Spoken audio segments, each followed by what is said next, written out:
Russia's state-controlled TV channels have, for the first time, reported on Russian troops killed in battle in eastern Ukraine.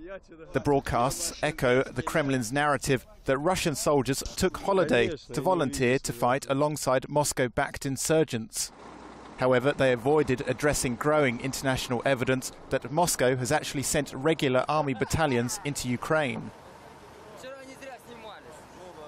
Russia's three main TV stations, Channel 1, NTV and Rossiya, reported from the burial of one such so-called volunteer, 28-year-old Anatoly Travkin.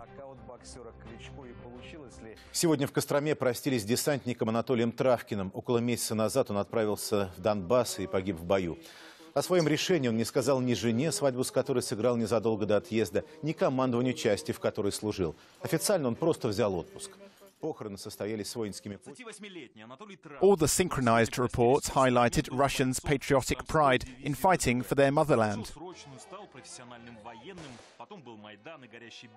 Родине за всех за нас отдал себя. NTV interviewed army veterans at the burial.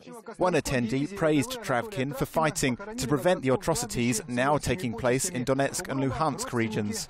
Another spoke about fighting fascism in Ukraine, a catchphrase commonly used in Russian state media. Meanwhile, the widow of another Russian soldier killed in Ukraine refused an interview with NTV about the so-called Ukrainian lies about the participation of Russia's military in the war in eastern Ukraine. Screenshots posted by a Moscow-based human rights activist appeared to show correspondence between the TV station's producers and the widow of the deceased soldier. In one message, the widow says, "My husband is dead, and it's our government's fault that he died." In another, it says, "I would only help you if the report was about Russian media lies. That would be more relevant in the current situation."